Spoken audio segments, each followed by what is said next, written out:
Ya.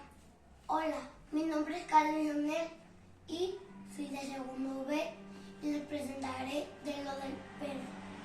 Primero, un año, cuando nosotros cumplimos nomás un año, los perros traen 15 años y comen huesos.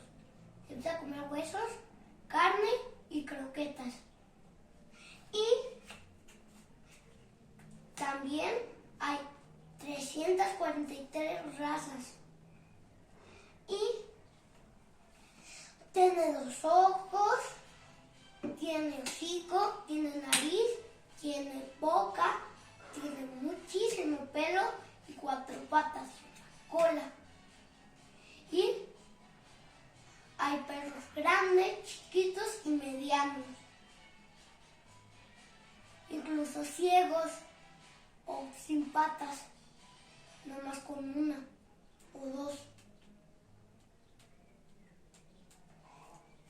Y hay perros que nomás tienen 3 patas. Y también se deben de bañar, cuidar, secarlos